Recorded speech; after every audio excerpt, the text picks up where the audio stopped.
السلام عليكم ومرحبا بكم في فيديو جديد.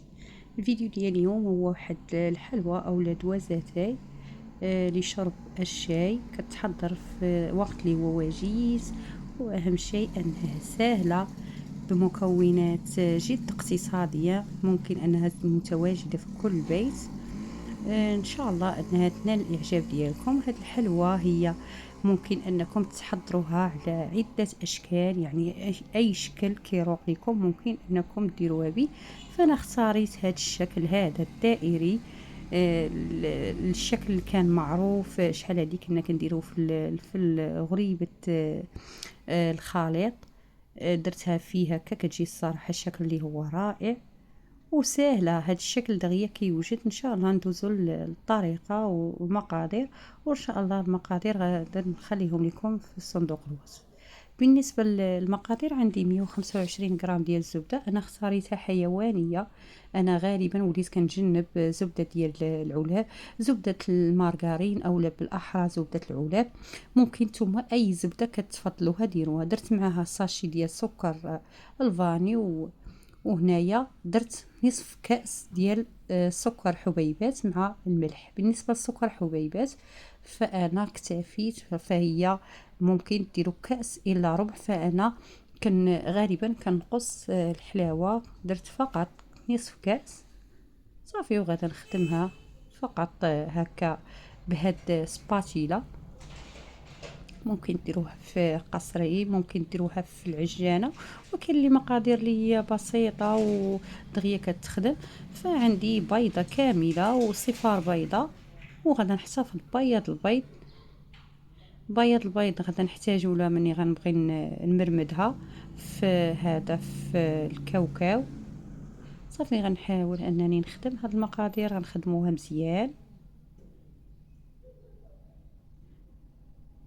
حتى يندمجوا ليا العناصر. هنا بما انني خدمت بزبده حيوانيه غادا نكتفي في اقل من نصف كاس ديال الزيت نباتيه. وانتم غديروا الا خدمتوا بالمارغرين اولا بالبواطه غادا نستعملوا كاس الا ربع ديال الزيت، لان كما معروف ان الزبده حيوانيه كتطلق لنا الزيت. فقد اكتفيت باقل من نصف كاس. الكأس اللي وزنت به هو كأس العنبة. هنا غادا ندير الكاوكاو. هنا شديت الكاوكاو صهدته هرمشته وغربلته مزيان، وداك الشيء الرقيق شديته عاود حمرته هو اللي غندخلو فيه. هذاك الغليظ خليته باش غادا نخدم. هنا راه كأس ديال العنبة، ممكن ديروا اقل، ممكن انكم تعوضوها بالكوك مبشور. وهنا واحد شويه ديال القرفه. الا خدمتو بالكاوكاو خدمتو بالكوك ما غديروش القرفه. ممكن انكم تعوضوا كاس اولا كاس الا ربع ديال الكوك ليكون نوعيه جيده لكم الاخصيه. صافي هنا غادا نعبر معكم الطحين. انا عابره 300 تقريبا و40 غرام. غندير الكاس الاول، وغادا ندير الخماره، وغادا نضيف الكأس الثاني والكأس الثالث. غادا تهز معايا تقريبا، هزات معايا 3 كؤوس تقريبا، واحد الملعقه عامره حتى 2 معالق. المهم هذا هو القياس اللي هزات معايا انا بالنسبه لهاد المقادير اللي عطيتكم.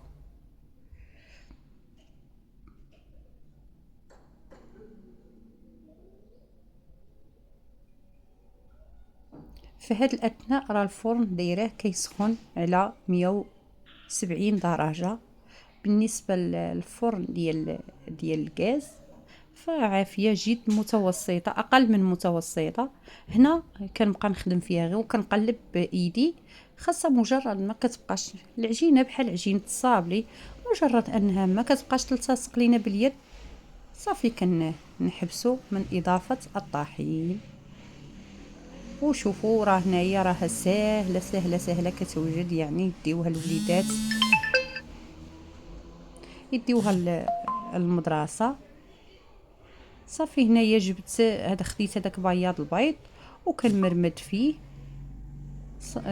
وكنعاودها في مبشور ديال الكاوكاو، الكاوكاو بقشورو. هنايا حبست التسجيل ديال الصوت، كان الاذان كيأذن. فقلت لكم مهم العبار ديال انا غير بغيت نعبرها قدامكم بالنسبه للناس اللي بغات دير قياس واحد، فما بين 20 حتى ل 21 غرام. كنمرمدوها قلت لكم في بياض البيض، وكنعاودوها في الكاوكاو. الكاوكاو راه بقشورو الاشاره. مهم اي حاجه راني جاوبتكم عليها باش توجدوها يعني بكل اريحيه بلا ما تبقاو مهم اي حاجه في راسكم راني وجدت قلتها لكم. راها ساهله ساهله ساهله ساهله. انتي كتوجدي في اتاي وانتي انتي دايره على اتاي وانتي كتوجدي فيها. خديت هذا الطابع هذا موجود، راه هو كاين ديال النحاس، كاين ديال الحديد، المهم راه كاينين فيه اشكال متنوعه. فقط راه غير كنهيم عليها، غير كنبرك باش بلا ما نحتاج ندير الطحين. راني حطيت الطحين حدايا، ولكن ملي حطيتها غير حطيت وكنهز صافي ما التصقاتش ليا. هانتوما امامكم. فما نحاول انني غير من مجرد ما كنورك بزاف راه كتلتصق، ولكن هانتوما حيت هذاك الكاوكاو صافي كافي انه يخليها انها ما تلتصقش. هذا هو الشكل ديالها.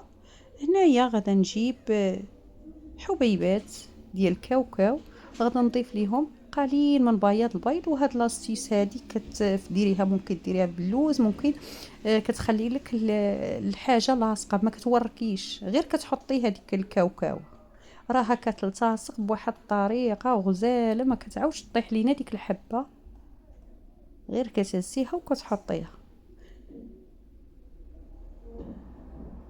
والحلوى ديالتنا كندخلوها للفران، كطيب على عافيه. اقل من مهم اقل من متوسطه حتى كتاخذ اللون الذهبي ديالها. كتاخذ واحد لون ذهبي موحد، الشكل اللي هو رائع. شوفوا هنا الكاوكاو كيجي فيه واحد اللمعه وكيجي لاصق تبارك الله، كيجي رائع. حتى الشكل ديالها هكا يعني كتوجد في وقت اللي هو وجيز وبمكونات جد اقتصاديه. كنتجنبوا هكا الوليدات السقاطه وكنرافقوا بها الشاي، وممكن تخدموها حتى كوموند. شوفوا القوام ديالها كيجي رائع الصراحه. نتمنى الفيديو ديال اليوم انه ينال الاعجاب ديالكم. فقط انكم ما تبخلوش علينا بلي لايك وبارطاجيو الفيديو مع الاهل والاحباب. ان شاء الله الفيديو انكم تجربوها وتردوا عليا في التعاليق، والى اللقاء في فيديو قادم ان شاء الله.